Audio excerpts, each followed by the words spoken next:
Di sebuah kota kecil Temanggung, seorang pria bernama Engkoh Bun, akrab disapa Koh Bun, menjalani hidupnya sebagai pengusaha tembakau. Kota ini memang dikenal sebagai salah satu penghasil tembakau terbesar di Jawa Tengah, dan Koh Bun adalah salah satu tokoh lokal yang cukup dikenal di lingkungannya.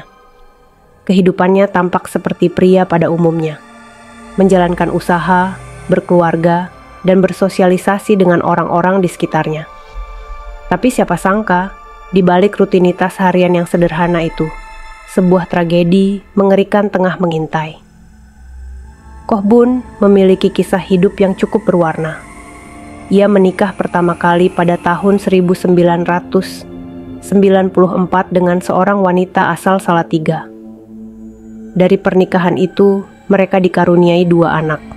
Namun, kebahagiaan keluarga itu tidak berlangsung lama. Koh Bun dan istrinya resmi bercerai pada tahun 2009, dan di tahun yang sama, sang mantan istri meninggal dunia akibat penyakit yang dideritanya. Setelah itu, Koh Bun menikah lagi dengan seorang wanita asal Singkawang, Kalimantan Barat, bernama Nurtafia.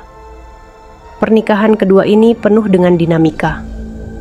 Perbedaan usia yang cukup jauh, lebih dari 30 tahun, tidak menjadi hambatan bagi mereka untuk membangun keluarga. Dari pernikahan ini, Koh Bun dan Nurtafia dikaruniai seorang anak. Hubungan mereka terlihat harmonis.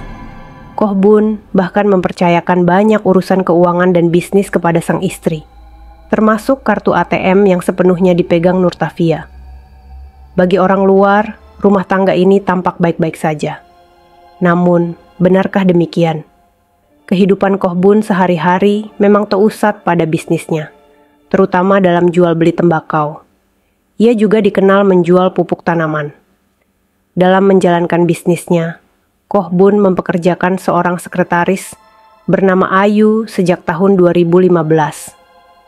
Ayu bertugas membantu mencatat dan membayar pembelian tembakau dari para petani. Hubungan Koh Bun dengan Ayu tidak hanya sebatas bos dan karyawan. Ayu juga akrab dengan Nurtafia, sang istri, bahkan sering mengunjungi rumah orang tua Ayu. Tidak ada yang aneh sampai sebuah pertemuan kecil di rumah Ayu membuka pintu menuju tragedi yang mengejutkan. Pada suatu hari di tahun 2015, Nurtafia berkunjung ke rumah Ayu. Saat itu, kebetulan seorang pria bernama Brigadir Polisi Permadi Dian Wicaksono juga sedang bertamu ke rumah tersebut. Permadi adalah teman ayah Ayu, seorang polisi yang tinggal di kawasan Banyu Urip, Temanggung, sementara istri dan anaknya menetap di Klaten. Pertemuan singkat itu menjadi awal dari hubungan yang kelak mengubah segalanya. Hubungan Nurtafia dan Permadi awalnya tidak menunjukkan tanda-tanda mencurigakan. Namun, setahun kemudian, pada 2016, sebuah kejadian kecil mulai mempertemukan mereka kembali. Permadi, yang sedang membutuhkan uang, mencoba meminjam kepada Ayu dengan menggadaikan ponselnya. Ayu menolak karena ia sendiri tidak memiliki uang. Tidak kehilangan akal, Permadi meminta Ayu untuk menawarkan hal itu kepada Nurtafia. "Cik, Permadi mau menggadaikan HP-nya, 2 juta. Katanya akan dibayar dalam sebulan," kata Ayu kepada Nurtafia. Tanpa banyak pertimbangan, Nurtafia setuju. Ia memberikan uang 2 juta kepada Permadi melalui Ayu, sementara ponsel Permadi dipegang oleh Nurtafia sebagai jaminan.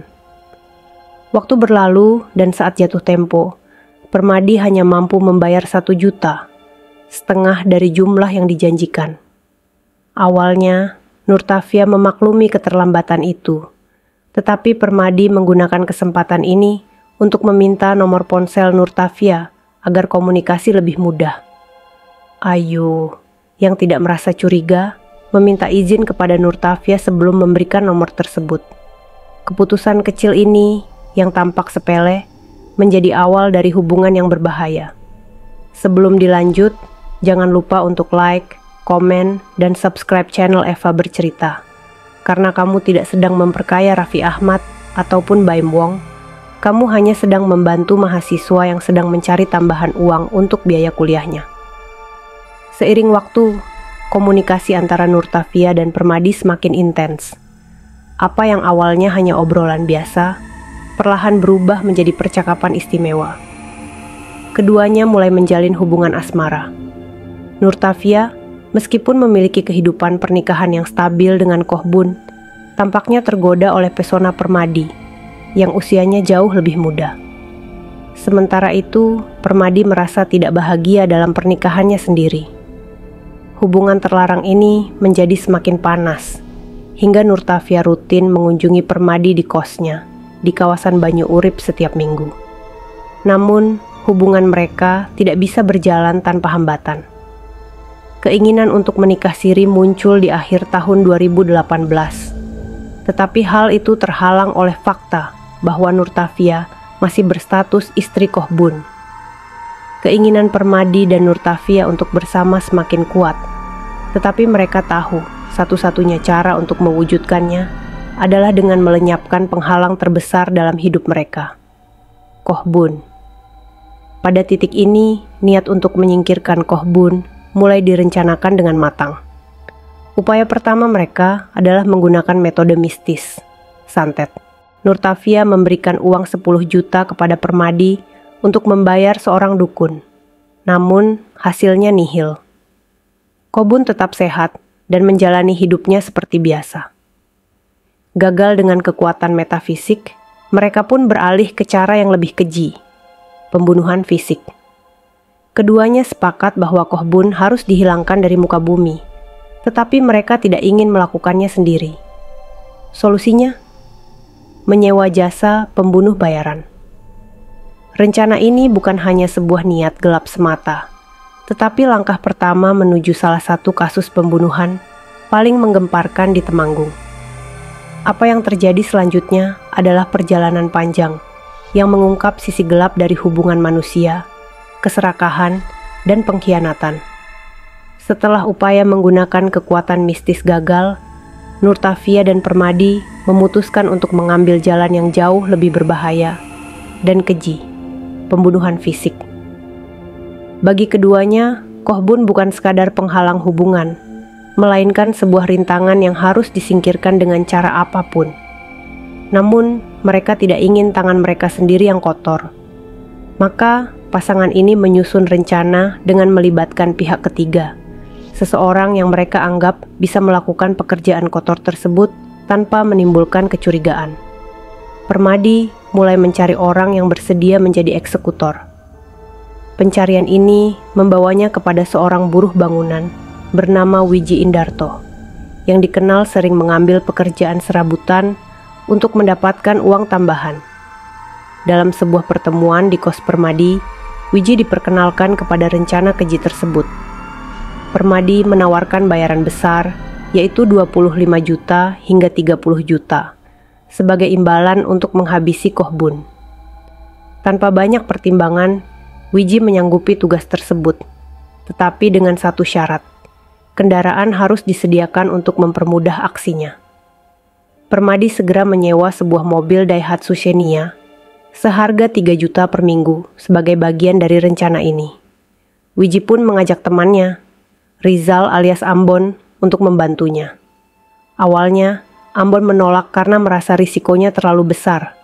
Namun, situasi berubah ketika Ambon jatuh sakit dan membutuhkan biaya pengobatan. Permadi, dengan kecerdikannya, membayar biaya rumah sakit sebesar 900.000 untuk Ambon. Sebagai bentuk balas budi, Ambon akhirnya setuju untuk ikut dalam rencana tersebut. Dengan tim eksekutor yang sudah terbentuk, langkah selanjutnya adalah memancing Kohbun keluar dari rumah. Nurtafia memberikan arahan langsung kepada Wiji tentang bagaimana caranya mendekati suaminya tanpa menimbulkan kecurigaan. Ia menyarankan agar Wiji pura-pura menjadi pembeli pupuk. Dalam sebuah pertemuan di sebuah restoran, Nurtafia menjelaskan detail rencananya kepada Wiji, sementara Permadi mendukung rencana tersebut dari belakang. Saat itu, semua tampak berjalan sesuai rencana. Tidak ada yang mencurigai apa yang sebenarnya direncanakan oleh pasangan ini dan kaki tangan mereka. Rencana pun mulai berjalan. Pada 5 Maret 2019, Wiji menghubungi Kohbun melalui WhatsApp, Beurapura sebagai petani yang membutuhkan pupuk cair untuk tanamannya. Koh Bun yang sudah terbiasa dengan permintaan semacam ini, dengan ramah mempersilakan Wiji untuk datang ke rumahnya. Pertemuan pertama berlangsung lancar. Wiji membeli pupuk senilai 225.000 menggunakan uang yang diberikan oleh Permadi. Koh Bun sama sekali tidak mencurigai apapun. Beberapa hari kemudian, pada 8 Maret 2019, Wiji kembali menghubungi Koh Bun. Kali ini meminta pupuk tambahan sebanyak 10 botol. Untuk mempermudah, ia meminta Koh Bun mengantarkan pupuk tersebut langsung ke rumahnya. Tanpa rasa curiga, Koh Bun menyetujui permintaan tersebut. Ia bahkan bersedia mengantarkan pesanan itu dengan mobil pick-up miliknya. Wiji segera mengabarkan keberhasilan ini kepada Permadi. Rencana mereka telah memasuki tahap eksekusi. Pada 12 Maret 2019, Koh Bun mengendarai pick-up Suzuki Futura hitam miliknya, membawa pesanan pupuk ke lokasi yang ditentukan oleh Wiji. Di perjalanan, Wiji dan rekannya, Ambon, menjemput Koh Bun menggunakan mobil Daihatsu Xenia yang sudah mereka sewa. Koh Bun mengikuti mobil tersebut menuju rumah Agus Setio, seorang teman Wiji, yang telah setuju meminjamkan rumahnya untuk aksi ini. Agus tidak sepenuhnya mengetahui apa yang akan terjadi, hanya diberi janji oleh Wiji bahwa ia akan mendapatkan bantuan modal usaha bawang merah dari Permadi sebagai imbalan. Sesampainya di rumah Agus, Koh Bun menurunkan kardus berisi pupuk dan membawanya masuk ke ruang tamu. Di dalam ruangan itu, Ambon sudah menunggu sambil beura-pura menjadi petani. Mereka berbicara sebentar tentang penggunaan pupuk tersebut. Koh Bun masih belum menyadari bahaya yang mengintainya. Sementara itu, Permadi menunggu di ruangan lain, memastikan semua berjalan sesuai rencana. Saat Koh Bun tengah duduk santai, Wiji mengambil gagang cangkul yang sudah disiapkan sebelumnya. Tanpa aba-aba, ia menghantamkan benda itu ke kepala Koh Bun sebanyak 3 kali. Serangan itu langsung membuat Koh Bun tak berdaya. Kepalanya terkulai dan ia tidak memberikan respons apapun. Untuk memastikan bahwa korban benar-benar tidak bernyawa, Wiji dan Ambon memeriksa denyut nadinya. Setelah memastikan Koh Bun telah meninggal, mereka memindahkan tubuhnya ke jok belakang mobil Daihatsu Xenia. Rencana berikutnya adalah menghilangkan jejak. Permadi, yang keluar dari persembunyiannya setelah pembunuhan selesai, membawa mobil pick-up milik Koh Bun. Ia menyusul mobil Xenia yang dikemudikan oleh Wiji dan Ambon. Kedua kendaraan itu bertemu di pinggir desa Tepusen. Di sana, ponsel milik Koh Bun diserahkan kepada Permadi untuk dihapus semua data yang beotensi menjadi bukti. Setelah itu, mereka beisah. Wiji dan Ambon membawa jasad Koh Bun ke perkebunan kopi di desa Sidorejo, Candiroto. Di lokasi yang sunyi, mereka membuang jasad Koh Bun ke semak-semak pinggir jalan, lalu mendorongnya hingga terguling ke bawah. Sementara itu, Permadi membawa mobil pick-up Koh Bun ke kawasan perkebunan teh Tambi di Wonosobo. Ia melepas plat nomor mobil tersebut untuk menyulitkan identifikasi dan meninggalkannya di lokasi TNCil. Dengan semua barang bukti sudah disebar dan jejak mereka tampak bersih, para pelaku merasa aman. Namun, mereka tidak menyadari bahwa keluarga Koh Bun mulai curiga. Sebuah pesan WhatsApp yang mencurigakan dari ponsel Koh Bun menjadi awal dari terbongkarnya rencana mereka. Pada malam 12 Maret 2019, suasana rumah Koh Bun terasa tegang. Hendriana, anak Koh Bun, mulai resah karena sang ayah tak kunjung pulang dari mengantarkan pupuk. Waktu terus bergulir dan ponsel Koh Bun tak dapat dihubungi. Hendriana bersama pamannya, Janjan, mencoba mencari Koh Bun ke berbagai lokasi, termasuk kawasan desa Ngimbrang, tempat sang ayah terakhir kali terlihat. Namun, hasilnya nihil. Ketika mereka mencoba mengirimkan pesan WhatsApp, akhirnya ada balasan dari nomor Koh Bun pada dini hari 13 Maret 2019. Pesan itu berbunyi panjang lebar, tetapi ada sesuatu yang aneh gaya bahasa dalam pesan itu terasa tidak seperti kebiasaan Koh Bun. Hendriana langsung merasakan keganjilan. Ia membalas, "Ini bukan papa. Jangan main-main." Tetapi pesan itu tak mendapatkan respons lebih lanjut. Janjan juga menerima pesan dari nomor Koh Bun yang berbunyi singkat, "Aku pusing, nitip anak Cencen." Pesan ini menambah kecurigaan mereka bahwa ada sesuatu yang tidak beres. Koh Bun bukan tipe orang yang mengirimkan pesan seperti itu. Pada sore hari 13 Maret 2019, keluarga Koh Bun melaporkan kehilangannya ke Polsek Parakan. Namun, laporan tersebut belum dapat diproses, karena Koh Bun belum dinyatakan hilang selama 24 jam. Dalam situasi penuh kecemasan ini, perilaku Nurtafia, istri Koh Bun, mulai menimbulkan tanda tanya. Ketika seluruh keluarga sibuk mencari Koh Bun, Nurtafia justru terlihat mencairkan cek senilai 120 juta di bank.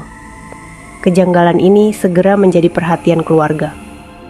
Kecurigaan semakin meningkat ketika salah satu ART keluarga menyebut bahwa Nurtafia sering bepergian sendirian jika Koh Bun tidak ada di rumah.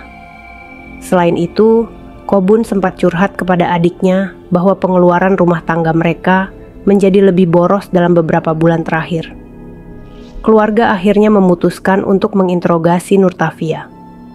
Dalam konfrontasi tersebut, mereka menyita ponsel Nurtafia. Dan temuan ini benar-benar mengejutkan.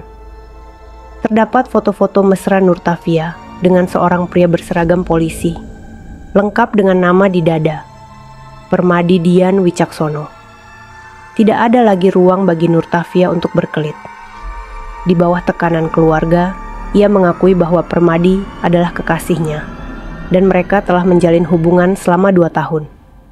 Ketika ditanya tentang uang dari cek yang dicairkannya, Nurtafia memberikan jawaban berbelit-belit, mulai dari untuk keluarga di Singkawang hingga mengaku diperas oleh Permadi. Namun, alasan itu tidak meyakinkan keluarga. Sementara itu, polisi mulai bergerak setelah Koh Bun dinyatakan hilang selama 24 jam. Petunjuk pertama yang didapat adalah mobil pick-up milik Koh Bun yang ditemukan terbengkalai di kawasan perkebunan teh Tambi pada 18 Maret 2019. Dari titik ini, penyelidikan mengarah kepada Nurtafia setelah keluarga menyampaikan kecurigaan mereka kepada polisi.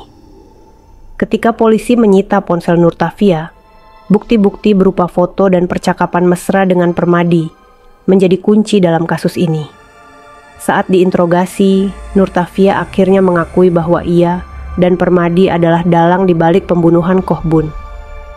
Pengakuan ini membawa polisi untuk menangkap Permadi, yang saat itu sedang bertugas di Polsek Ranggan.